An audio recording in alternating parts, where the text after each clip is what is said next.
3rd and inches, and this will be the 9th play of the drive.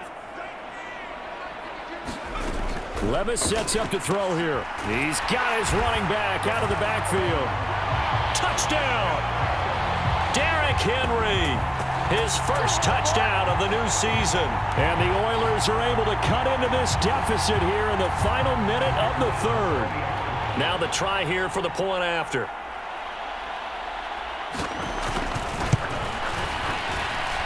He's got it. They're back within a score. It's 8-21-13. So a nice drive put together there. They go 75 yards in 9 plays. And it was finished off on the touchdown reception by Derrick Henry. The kickoff team on the field now as they will send this one away.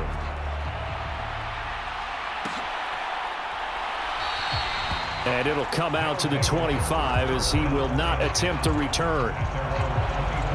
Here's Brooklyn to once again go on offense. Still enjoying the lead here in the 3rd quarter despite their defense giving up that last touchdown. Now they'll see if they can get the equalizer here on this drive.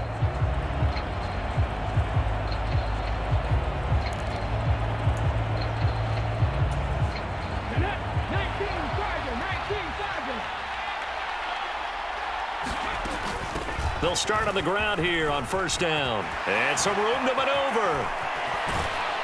And they work this well upfield across the 45. 23 yards on the pickup there and a first. One of the good things offenses did years ago was they lettered their gaps the same on each side. A gap between guard and center on either side.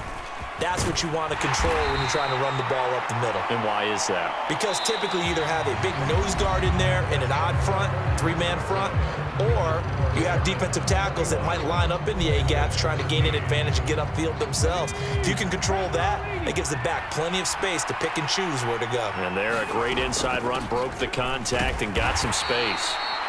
And he'll get across midfield and down to the 48-yard line. Give him 3 yards, and now they're left needing a conversion here on 3rd and 6. They are in need of 6 yards here if they hope to move the chains. Out of the gun now on 3rd down. And incomplete here to bring up 4th down as the rookie couldn't haul it in. But plain and simple, that's the 2nd time today that he's dropped a pass. And that one, I think, maybe even a little easier than the earlier one that he dropped. Surprising. Was this game announced as a night game prior to, and maybe his rhythm is just off? He's got thrown off. He's going to have to wake up, enjoy the sunshine, and go play. You hate to give the ball away here in the 4th quarter while you're just holding a slim lead. But that punt, absolutely ideal. They pin them inside the 5-yard line. They give their defense a really nice opportunity. Houston set to take over. And it feels like the momentum has shifted. They scored, then their defense forces that last punt. And now a chance to tie the game on this possession.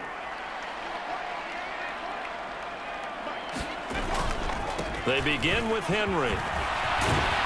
And they'll get him down up past the 15. 97 yards rushing for him now as he has been tremendous all day long. Another carry for their leader and a good one. It's crunch time. They'll need him to continue to be productive in both the run and passing game in order for them to try and snatch a victory. Off the play fake, Levis. DeAndre Hopkins making the catch. And he'll be taken down right there at the 38. A well-executed 22-yard gain.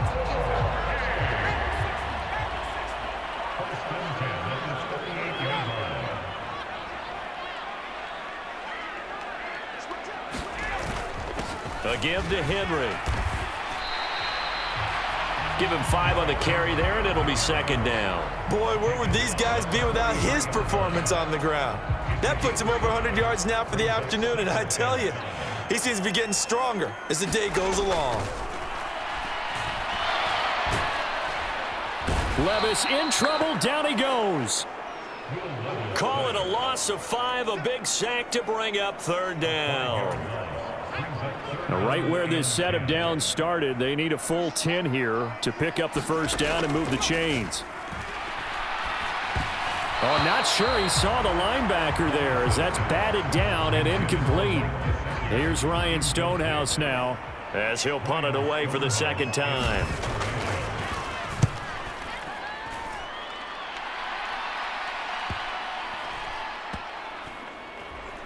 And a nice special teams job here. This is going to be down inside the 10 at the 7-yard line. Absolutely love the flexibility of these punters. Their leg drive, able to get it way up in the air, and that allows their punt team to get down there and down it inside the 10 because they've had some time. Here's Brooklyn to once again go on offense.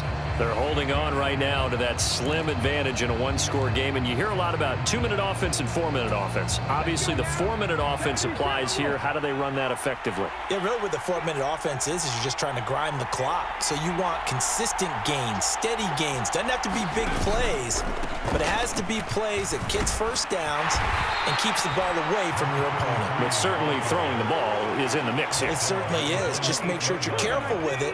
And again, get those first downs, keep possession of the football.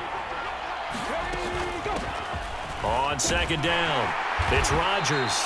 And he's only able to work this from the 8 to the 10 for a pickup of 2. A tight game like this, such a tough spot for the offense to be in. Even though they have the lead, Charles, back up so close to their goal line, they got to protect the football. And that's when you have to take care of your team with play calling as well. Not a lot of misdirection, not a lot of counters, not a lot of plays where you have extra ball handling. Get it right to the hands of your running back, tell him to take care of the ball, and try and move forward. That's a gain of nearly 40 yards on 3rd and medium to pick up the first. And the offense is saying to itself right now, if only they were all this easy, because he was wide open. And once he made the catch, plenty of room to work his way downfield. That was a breakdown on the defensive side of the ball, one that they want to fix immediately. And good space to operate there as he takes this down inside the 35-yard line. Add this gain to the last one, and they move the ball over 50 yards in 2 plays. I have to chuckle to myself a little bit, Brandon, because right now I could be in that huddle with that offensive line. I know exactly what they're saying. If you call a pass play here, we're going to call a timeout. Run the football. We've got control of this thing. Get in behind us and let's go. Their time to shine. This offense really looking polished these first couple of weeks. Here's 1st and 10. And this will be a gain of 5 as he gets it to the 30. This is where, 4th quarter, you got the lead, you give it to the big guy. Defensively kind of sucks the will out of them, doesn't it? Because they don't want to tackle him right now this late in the game. Well, you say that with accusatory tones. I mean, but you're exactly right. I know it's not something we actually want to talk about, but as a defender, 4 quarters worth of trying to bring people down, 4 quarters worth of pounding, and now late in the game, here comes that big guy coming at you, and a lot of guys are wondering where they want to come up and make that tackle at this stage of the game. Now, the objective there, yes, the positive gain, that's nice, but work some clock. Yeah, you're exactly right, but the problem for them is still within a possession, so they can't just sit on it running the ball. They'll have to find a way to throw it effectively as well.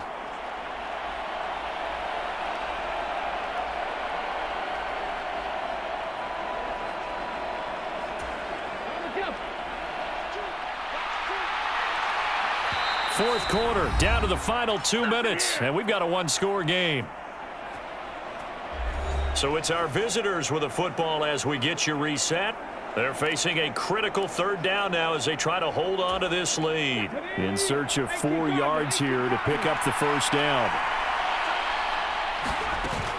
They'll run again. And he is going to have the first down, and that is going to suck the life right out of this crowd. And now right out of the 2-minute break, we'll get a timeout used defensively with 1:56 to go. And not totally home free yet, but it's looking good as they come up 1st and 10. On the give, this is their fullback. And they've got it inside the 10 at the 8. Now a second timeout called for by the defense. That'll leave them with just 1 remaining in this 4th quarter of play. It's 1st and goal, and a late touchdown at this stage could officially salt this one away. And again, they'll go right back to their fullback. And a little bit of space there takes it inside the 5 to the 3. Now the defense will burn their 3rd and final timeout as they'll talk things over prior to this upcoming 2nd down play.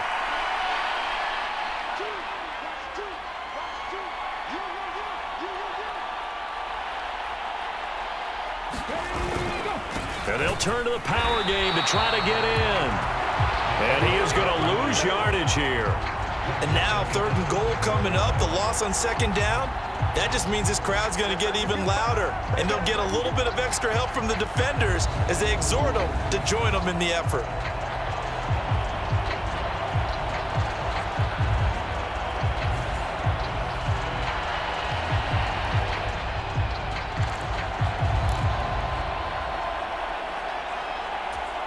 A lot of tired bodies on that field, but this is a big play, 3rd and goal.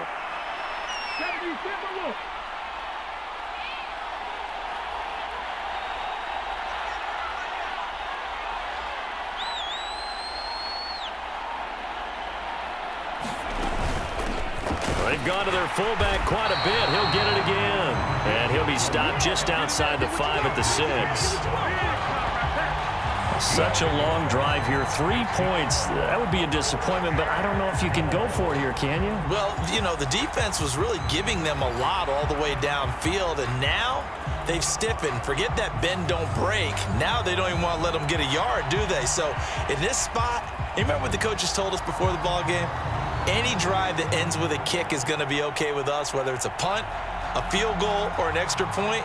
Take the field goal right here.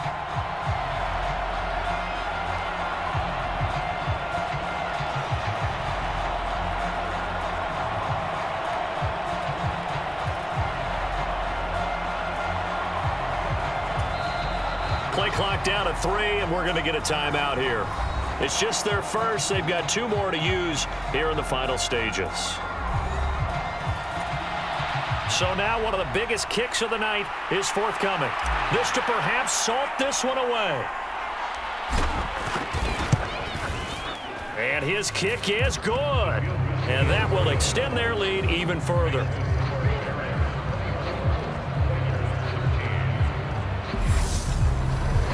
So barring something extraordinary here in the closing stages, that field goal should just about put this one on ice. Yeah, we've got to find 2 scores. So, you know, we're not going to exactly move it over there yet. It can be done, but, boy, it's going to be a little bit of a stretch for them, isn't it? Yeah, they would have to move incredibly quick and have some luck, too. This fielded right at the goal line. And up to about the 26-yard line, just across the 25. And now out comes Houston. What do you do here down like this in this situation? Do you maybe just pick something out of the playbook you haven't called in a while, or you call it a day? You can do that, or you pick something that's a staple for you and should work better and try and execute that on the way out the door and maybe get back to base and feel a little bit better as you end a ball game that's been a frustrating one for you. Yeah, we'll see if they go back to base. Now a desperation throw deep downfield. And that'll be incomplete with 11 seconds remaining now. They'll try again here. 2nd and 10.